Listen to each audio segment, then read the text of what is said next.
Well, hello and welcome to day number 2. We are here, Robbie McEwen, Lisa Druzzi, with day number 2 of the 5-day EMS Recruitment Challenge. I am so excited to be back. We had a lot of fun last night. Of course, it's not night for everybody. It's 6 p.m. our time, but it is wherever you are around the world. Welcome, welcome. And we are just thrilled to be back. We got a lot of good feedback last night about how succinct the information was, which was a huge feat for us, I might say. And also, people learned a lot. So that's cool. So yeah, I would just like to say, I hope again, if you haven't watched day number 1, you go back. I think one of my kind of favorite parts of that was, again, the brief discussion we had about creating that ideal future, that vision for the future. If anything were possible, what would that future look like for your organization? And coming up with a number. How many people are you planning on recruiting into your organization? Right. And what we went over just real briefly yesterday was the what we call the membership math, and sometimes we call it the membership map. And it's the, what is the number that you want to end up with, and recognizing that the number you want to end up with is not the number you start with. And so and in the assignment to go from yesterday to today was to work your way through this. Like, if you want 1 to 2 functional contributing members, then how many people do you need to finish the training? How many people do you need to start the training? Et cetera, et cetera. And you have to look at what your numbers are. And the other exciting thing about this is not only does it tell you where you need to go to work, but it also tells you where you're least efficient. So if you're if you have 45 interested leads and you're only getting 5 or 10 applications, that tells you something about your process. So this is all good news. So that was the assignment last night. And so today we're going to be talking about messaging and what we call messaging matters. And this is not just that messaging matters. In other words, it's important to know what your messaging is, but everything messaging is what we're going to be talking about today. And quickly, if you're watching live in the chat, again, type in that you're hearing us okay, the audio sounds good, and maybe where you're joining in from. We love to see where folks are joining in from. So messaging, Lisa, it's so important, right? Absolutely. And I just want to remember or remind people that yesterday we talked about the funnel, and the first step of that funnel is awareness. So if you want to move people through that funnel, from awareness to application and beyond, you need to start with how to entice them to participate with your organization. And you want to look at, does your messaging match what you're trying to entice people into, right? And so many times we've seen in organizations, it's just not, people are not good at the messaging part, and it's innocent, right? We're not trained in marketing, we're not trained in messaging, right? We're EMTs and paramedics, and by we I mean you. So this is why we really want to focus on this and spend this part of the challenge on it. And making sure it's authentic too, because the last thing you want to do is recruit people into an organization and have it be a bait and switch, which is why we talked about our formula that we're going to dive deeper into on day 5. But our formula is focused on creating a thriving, magnetic organization, an organizational culture that pulls people in, that makes people feel valued, that takes care of people, where people feel safe and they want to stay and they want to contribute, so that you're not on the hamster wheel constantly recruiting. And if you recruit people in with the wrong messaging and it doesn't line up with the values of your organization, they'll be able to tell, and you're going to see that revolving door, right? And spin fast. So we frame this in do's and don'ts, just to sort of, again, keep us on track to do this in a half an hour and make sure we have time to give you your assignment. Because I want to say one more time that the overall promise of this challenge is, by the end of the 5 days, you will have what you need to know to have an effective recruitment plan, right? So that's the focus of the whole challenge. So today's day 2, and we're going to talk about do's and don'ts. And Robbie, you are up. So how many folks have seen the sign that says, "We need you"? right? You've read the newspaper advertisement. We need people, right? We're going under. The ship is sinking. We need people to save us. It's not a very effective strategy, right? Think about the message it sends, right? Having a message that's really needy, it's going to either not attract anyone, or it's going to attract what we call obligated helpers. We say that very nicely because nobody wants to join a sinking ship. So the two different messages here: join a winning team. Who doesn't want to be part of something great? Who doesn't want to be part of a winning team versus, an organization that's falling apart? Yeah, absolutely. And you'd rather, and you don't want the folks most likely that are going to get attracted by "we need you," right? Don't underestimate the power of language to really create a lasting impression on people. Language is so important, and it definitely matters. And then the second one we're going to go over is, what are you focusing on? Are you focusing on the benefits, which is what the do in this, or are you focusing on the struggles? And as you're developing your recruitment messaging, you want to focus on the benefits of being a part of EMS, not focus only on the struggles and challenges. And of course, we're not suggesting, like you said earlier, we're not talking about a bait and switch here and trying to whitewash everything. And as I like to say, put frosting on dog food. No, we're not saying that. We want you to be authentic, but if you really look, there are benefits that are much more valuable than even money. I mean, obviously, we believe strongly that people need to be paid well for this profession. But if you really slow down and look and see, how have you grown as a person as a result of being a part of this organization or being an EMS, it's likely that you've grown as much from the struggles as you have from the good times, right? The challenges bring out a lot in us, and we learn a lot during that time. So as you're putting your messaging together, keep in mind that this goes beyond, just sort of monetary or health benefits and all those things, which are important, but there's a bigger benefit here. And that, I think, is something that's often missed in people's messaging. And Lisa, I think about when I watched the interview with you and Tom Amell from our first EMS Leadership Summit, and Tom talks about, I've got banking. he runs a very successful bank in the area, and took on this organizational transformation and has people lining up around the block. He'll get 45 applications for a teller position, a frontline position. And he says, I've just got banking. He's like, you folks in EMS, you have so much more, that intrinsic benefit of and value that you can provide, and the difference that you truly do make in people's lives. So I thought it was such a great example that when Tom mentioned that.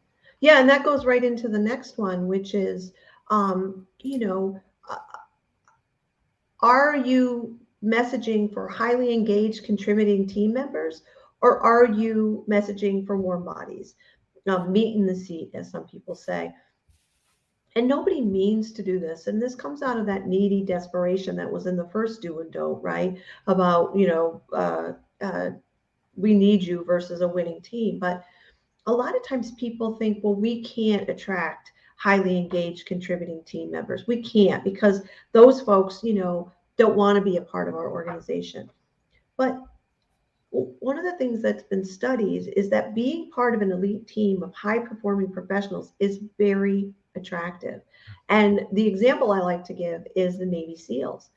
Arguably one of the most difficult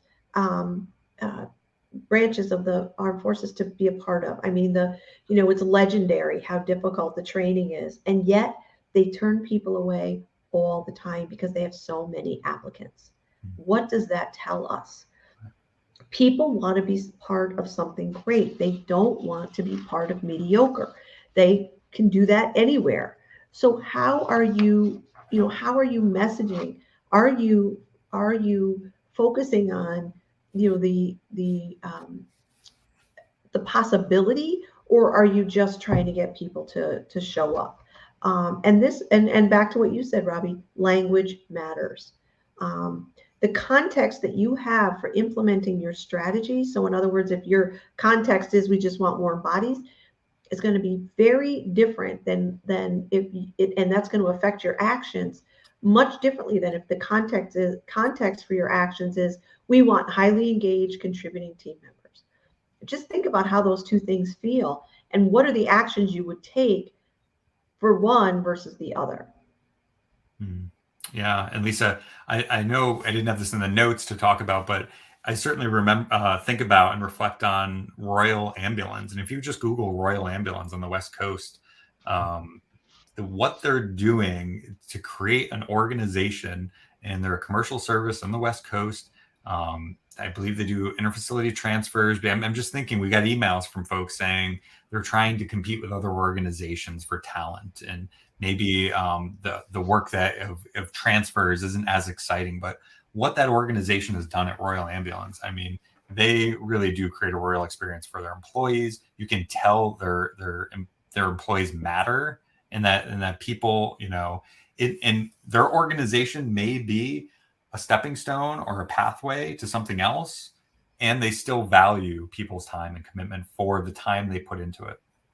And that's why in the case of Tom Mell and the bank that he has transformed, why people want to be there is because they feel so valued and they are a contributing member. It's not just talk.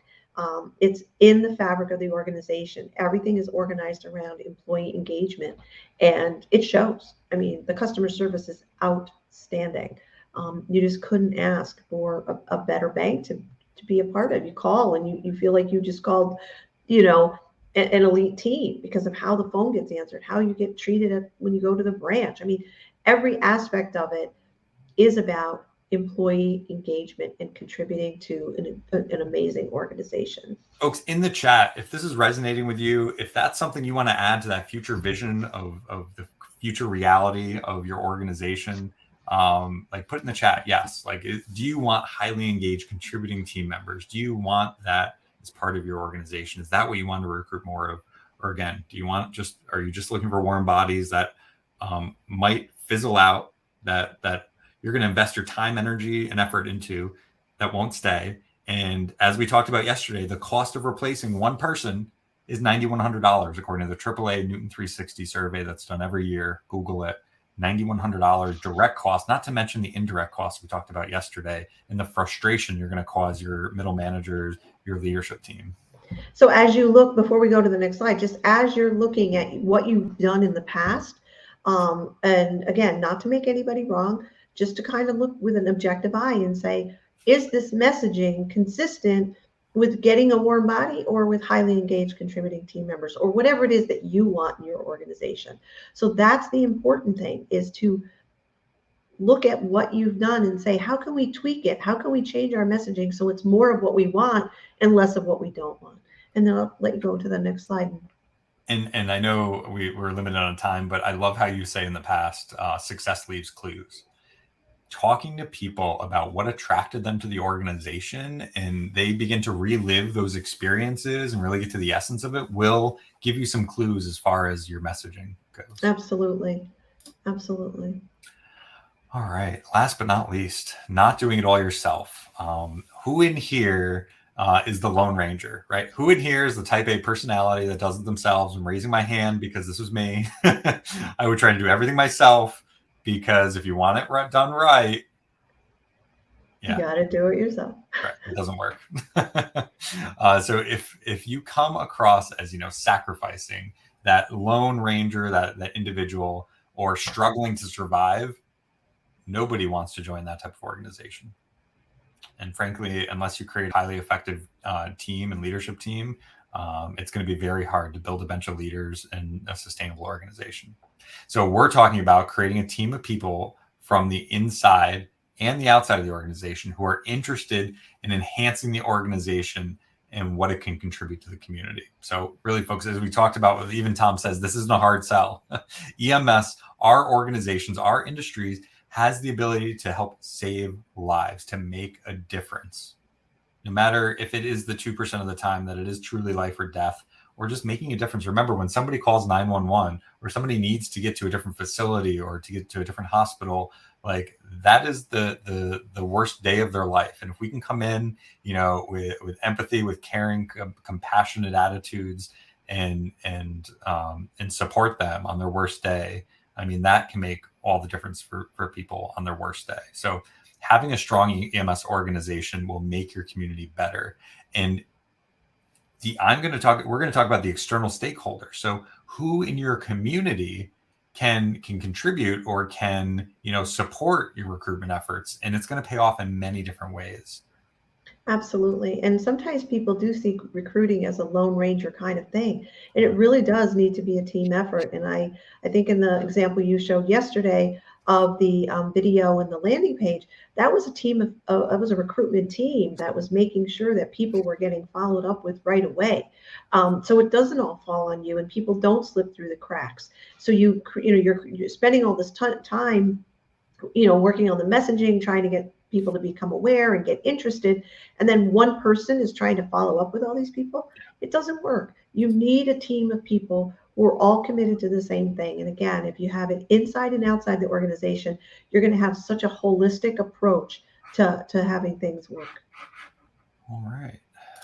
So, finally, this core concept of messaging, right?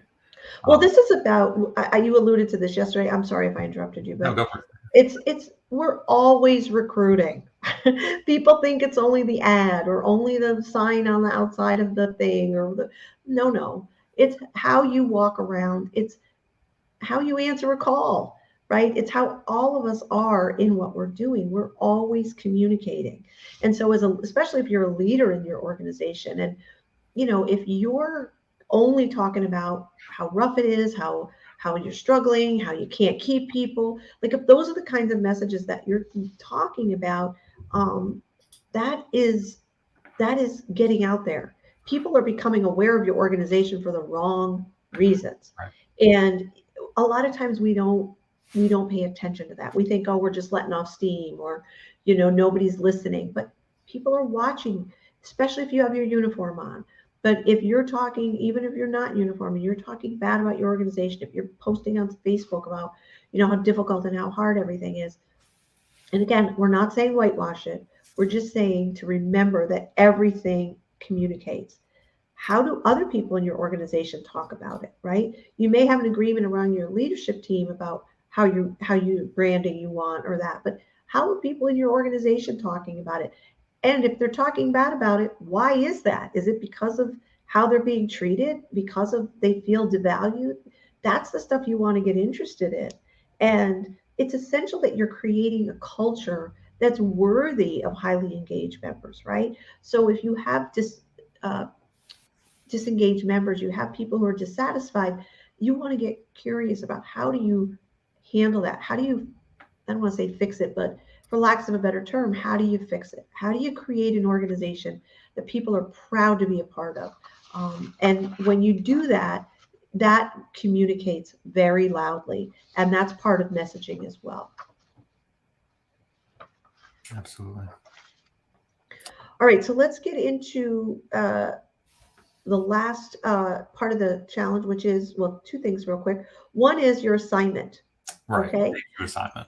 So your assignment is to go back and review these do's and don'ts, whether you took notes or you go ahead and back up and review the recording. And we want you to begin to create a plan to address these. So think about, who could be on your team. Think about what is the message you have on your sign. Think about all of those kinds of things and start to create a plan for changing them so that when you're ready to launch this strategy, that you're going to have at the end of these 5 days, you're going to know what is, at least some aspects of what your messaging is going to be and how you need to change it. Lisa, we always say structure drives behaviors, which drive results, right? You have the exact results of the structures that are in place in your organization. So that's the great news, right? We showed yesterday what some of those structures for follow-up that are producing, people going from 45 people interested to only 15 people applying to, how many people are interviewing, we have control over how to influence people's behavior and the results that we have, which is great news. So if you got something out of today, and we'd love to see it in the chat. Not if, let us know what you got out of today, and also we invite you to share any of your plan in the social media, either on the Facebook group or our leadership community. We'd love to see what you are coming up with. But before we end today's challenge, we want to share with you an opportunity that we are so excited about, we can barely stand it.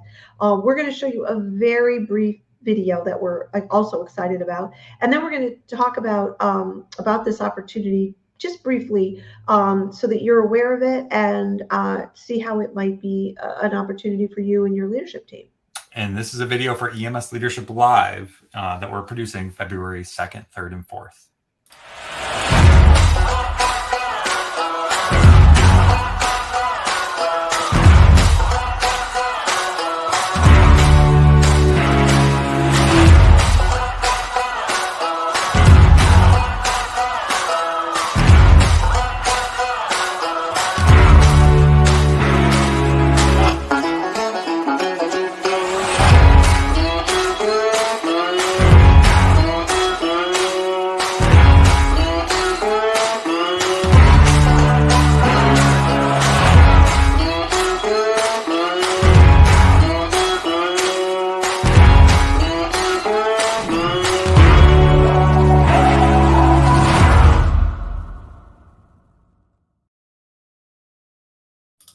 I love that video. I love that video. So this is going to be amazing. February 2nd, 3rd, and 4th, 3 full days of training.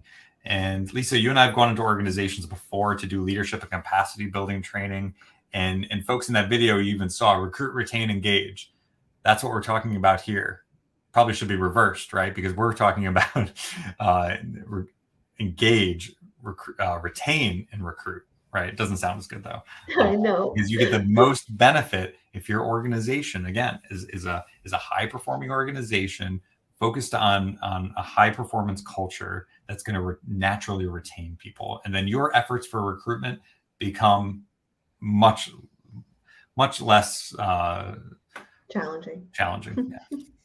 Yeah, and the thing that's really cool is that in the 3 days, we're going to be spending each day focusing on everything you need to create the kind of organization you really want. So, think about it. How many of you are learning something just out of spending 30 minutes with us, either tonight or yesterday?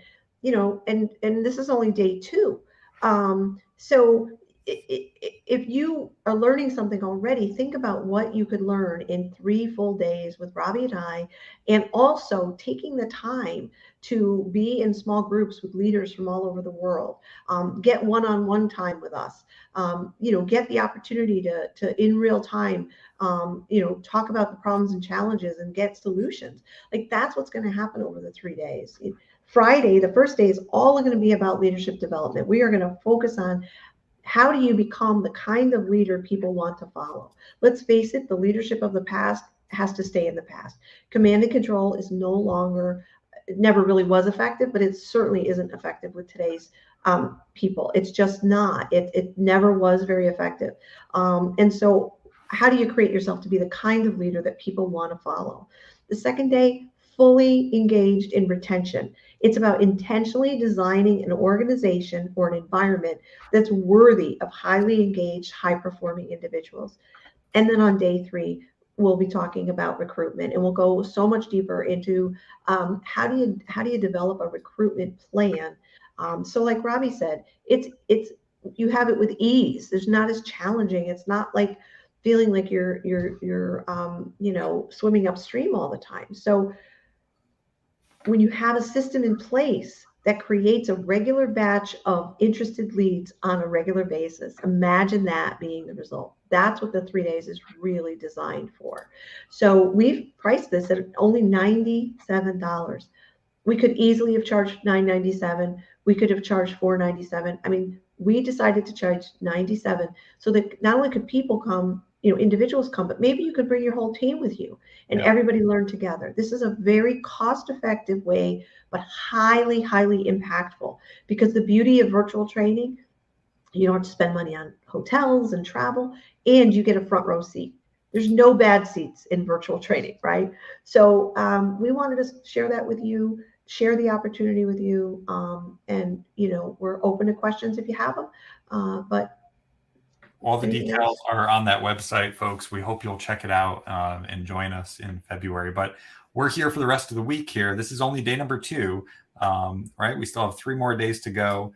And we will tomorrow be talking a little bit of preview, the half-life of enthusiasm. Yeah, and don't forget your assignment tonight is to review the do's and don'ts and look at your messaging and really look and see what do you need to tweak, what needs to change. And don't forget to check out emsleadership.com/live to learn more about our upcoming 3-day training, February 2nd, 3rd, and 4th, Lisa, 2022. you mentioned one was on a Friday. It's actually a Wednesday. It's a Wednesday, Thursday, Friday. I do that all the time. Sorry. So, but that's all good. And it's emsleadershipacademy.com/live.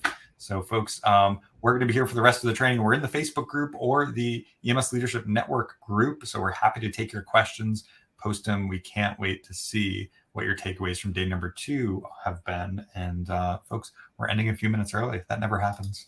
Wow. I thought we were over. All right. Have a great night, everybody, or whatever time it is for you. And we'll see you tomorrow for day 3. Bye, everyone.